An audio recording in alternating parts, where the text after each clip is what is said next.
Hey everyone, I'm gonna make a quick video on how I make perfume. This is something that I didn't realize was as complex as it is for a lot of folks. And I do that a lot. Sometimes it's hard for me to remember back to before I knew how to do things. So my assistant Mary absolutely loves every time we make our perfumes. It blows her mind. Excuse me. She always goes on and on about how cool and unique it is and how I've spoiled her and her partner and now they don't like anything else that is created by anybody else. And I hear that a lot. I think that's part of what makes our products unique is that we focus a lot on flavor, we focus a lot on texture, and we focus a lot on scent. Of course, when it comes to non-perfumes, it's going to be like a medicinal action first and foremost, but part of our formulation is making sure that it feels luxurious. Let me grab my drink. So I just wanted to kind of go over this process a little bit and explain some of the cool things that I've learned about perfumery over the years. So probably the biggest lesson that I still work with today that I don't think is common knowledge is that an oil smells very different when it's in its concentrated purest form out of a bottle than it will when it's diluted. And so if you've ever heard of a perfumer's, what is it called? A perfumer's, it's like that instrument, accordion. A perfumer's accordion. What that means is I have cases and cases and cases of absolutes, essential oils, enfleurage, everything we use to make perfume. And a perfumer's accordion would be if we were to take all of these scents and dilute them into oil. So let's just say, let me just pull like 3 random oils. I've got in my hand here a mushroom absolute, a smoke accord, and a fennel essential oil. These are going to smell really strong out of the bottle. So what a perfumer's accordion is if I were to take just a few drops of each of these, probably in a similar small bottle, diluted with like MCT oil or alcohol, whatever your preferred base is for making perfume, and that's going to give you that true smell. So we use oils as the base of most of our perfumes. I actually still do use a little bit of perfumer's alcohol, which is just going to be 190 proof. For anyone at home that mixes your own alcohol, you can use your 190 proof alcohol, just don't dilute it with water. So for example, I've been working on our perfume roller concentrates over here. So let's just say we're looking at oak moss. I will typically start in this bottle with a splash of my 190 proof perfumer's alcohol. And by a splash, I mean I'll just put like, it's probably 1 milliliter, 1 full dropper, a milliliter. And that's just because it's going to help meld the oils together. It's going to help, when you sniff it, give you all of the scents. Instead of, if you're pouring a bunch of oils in a bottle, they're going to have their own layers. They're going to separate because certain plants have a heavier molecular structure than others. And the alcohol is just going to help meld it all together so you get one scent when you sniff. A perfume should have 3 scents. You should get that top note straight out of the bottle or as soon as you put it on your skin. And then there's a deeper note, which I think is just called the middle or the medium. And then there's your base note, which is kind of what the dry down is. So we were actually working really hard on the cedar spice roller scent yesterday. This is a very mature scent, and it can get thrown off if there's too much clove or if there's too much cedar or too much patchouli or too much cade's wood. Then it can start to smell either too spicy and aromatic or too woodsy. All of those scents have to come together perfectly to make one scent. And that is the art of perfume, and it takes a lot of work. So yesterday, Mary and I were working on this, and we spent so much time smelling it straight out of the bottle, which you really want to do kind of far away because it's a concentrate. If you were to smell it up close, it's really overwhelming. So you just want to. And then another thing that we'll do is just one drop. And this is so you really get that dry down. I'm going to pat it. Give it a second.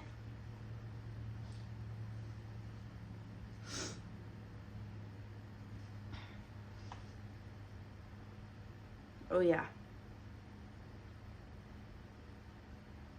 This is the beauty of perfume, is when someone is smelling me or I'm smelling it far away, I'm getting that one scent, which is really mature. It's very sensual. It's like sticky, dark chocolate, kind of a smoky, sexy wood smell. Then you get closer,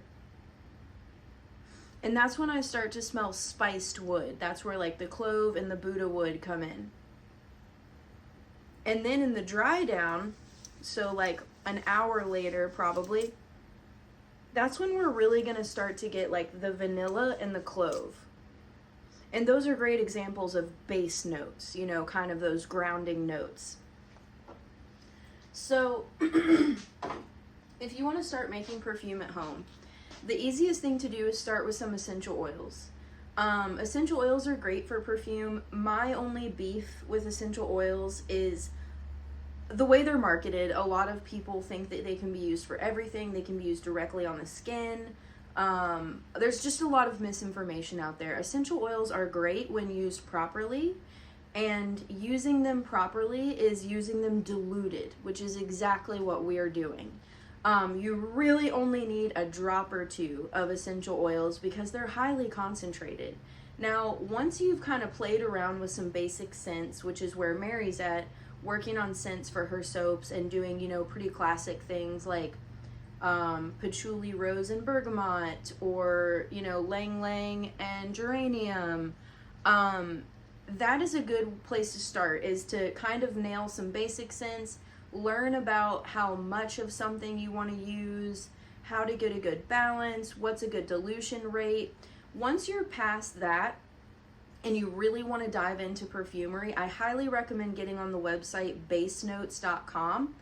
I learned so much from that website because there are very, very special ingredients that cost a lot of money, which is why even though I am a business and I'm using these oils for my business, most of the oils in my accordion, or whatever you want to call it, are very small because this is what I can afford. My favorite website for unique oils, this is not a beginner website, is Hermitage Oils. These are very expensive. You don't really want to experiment with these because they're very expensive. This is where I get most of our like absolutes, accords, raw material, very advanced perfume site. The owners of that site also have an art for describing scents, which is a serious gift. So a lot of times I can read their description of something I've never smelled before and know if I'm going to be able to place that. So the Base Notes website, let's go back to that. Because a lot of these ingredients that I enjoy working with are very expensive, some of them are very rare, or some of them are bad. Like, what is it called? Ambergris and castor from beavers. These are parts of animals, parts of a whale, parts of a beaver. And actually castor sacs I think have been used in a few other animals like muskrats and stuff. A lot of people are not going to want to use those, right? Because it is from an animal, even if the animal's already dead, even if it's done humanely, like someone that a lot of you know, a friend of mine, Philippe, was learning to trap beavers, and he got the castor sacs and smelled them and dried them for perfume, and I'm fine with that, but it's really hard to find a source like that. So Base Notes is an amazing website because you can type in one of your favorite scents. A musk is another really good one. Musk is like a very animalicious scent, because it originates from animal musk, and it can be recreated quite easily. In fact, what I use now to replace musk is a seed. It's actually in the mallow family. It's called musk mallow. And what the essential oil of that is called is ambrette seed. And there is another one that's used in place of sandalwood, because sandalwood is a very special sacred wood. We don't want to over-harvest something like that. Same with Palo Santo. So there are often really easy replacements. I'm spacing on the name of the one that I use in place of sandalwood. It's another A name. Maybe I can find it really quick. There's my ambrette.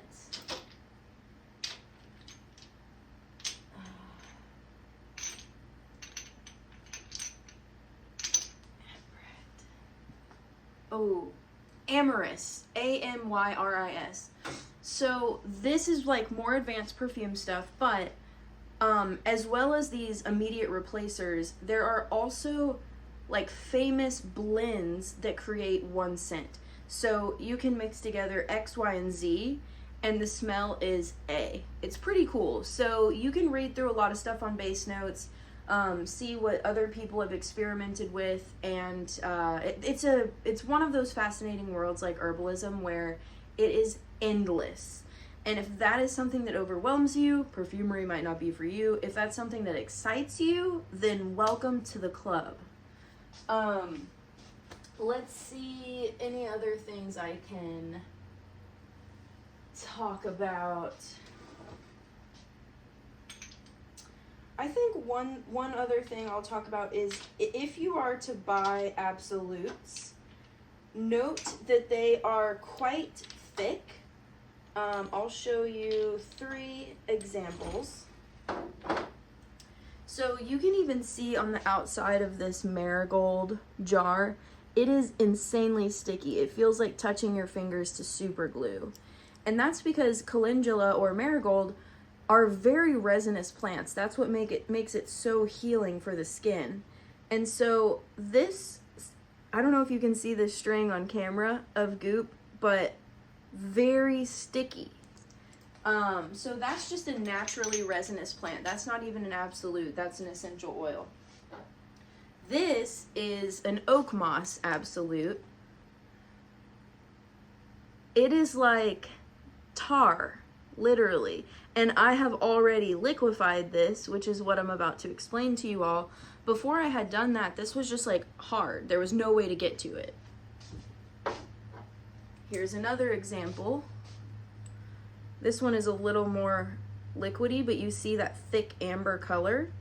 So if you start to mess around with absolutes, which you should because they're phenomenal, they use way less plant matter, the scent is much more true to the plant. Essential oils are steam distilled, they're highly concentrated, and it sometimes doesn't even smell like the plant anymore. You are going to want to use your handy dandy perfumer's alcohol or your 190 proof alcohol to dilute it. Typically when you get an absolute, they leave room at the top. You're just gonna splash a little bit in there. It's gonna have to sit for a while. I'll kind of shake it every now and then, and eventually it's going to help make that more viscous so that you can work with it. Our oak moss perfume and our resin roller use almost entirely absolutes or oleo resins, which we're actually making in-house.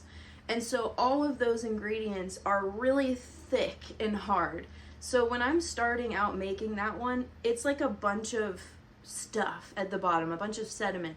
And I have to come in with a little bit of perfumer's alcohol and kind of break it up and smush it up until it gets viscous. And that's when I can dilute it with the MCT oil that we use to make our perfume rollers.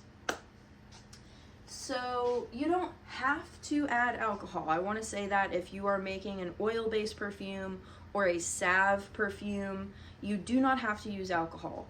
I personally think it helps meld the scents better. I think that it also helps the scents to stay longer. Now, here is something you don't want to do. You don't want to drop your essential oils into an oil base and then add alcohol. The alcohol is just going to separate from the oil and get lost. If you add your perfumer's alcohol to your essential oils and absolutes, that's going to become one ingredient, and then when you pour the oil into it, it's going to mix a lot easier.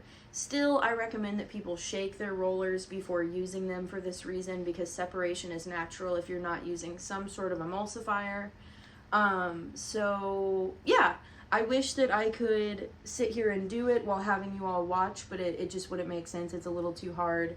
And it requires so much thinking that I would not be saying anything at all. But I can tell you this. I don't have a recipe for my scents because plants are complex, and depending on where I'm sourcing the oils, depending on where they're sourcing the plant matter for the oils, depending on that batch, who made it, they don't smell the same. They don't. And so I will bring out all of my ingredients. I'll have my empty jar with a little bit of perfumer's alcohol in it. And I'll essentially start by slowly dripping in about what I normally would. I'll shake it, I'll give it a smell, and then I'll go, okay, I'm getting more sweet, less resinous and sticky. I'm getting too much of a high note, which would be something like clove or cardamom or marigold. And I really need more of like a warming base note. And then I'll kind of tweak it from there. So Mary actually made a great point to me yesterday, which was that she was mixing some oils for a body butter that she was making at home, or maybe it was a soap. And she really just hates the smell. And she was going to throw it away. And then she said to herself, Tori would never throw something away because it's never like totally fucked. You can fix it or turn it into something else. So this was it. She was going to make a body butter. She decided, I really don't love this scent. I'm not going to want to rub it on me. So I'm going to make a soap out of it. And with soap, you lose the scent. It's not as strong and sharp anymore. So she's going to use that scented butter in her soap and add a little bit more of a different oil to kind of calm it down. And it'll be a much calmer scent in the soap, and she'll be able to gift it to people. But that sentiment that she said is very, very true, because when I'm making perfume, I'll add everything into the jar. It almost never smells perfect immediately because it requires experimentation. So I'm dripping all my oils in. I get to like my foundation, right? Like, okay, it's got all the ingredients it needs in it. Now we're just tweaking, adding a little bit here, adding a little bit here, seeing what smells best, testing it on the skin, testing it down here, getting wafts of it, wearing it for an hour. So those are all normal things. Experimentation is very necessary. So just keep that in mind. I hope that's helpful. I think oil-based perfumes are a really great place for people to start. And if you have any more questions, let me know.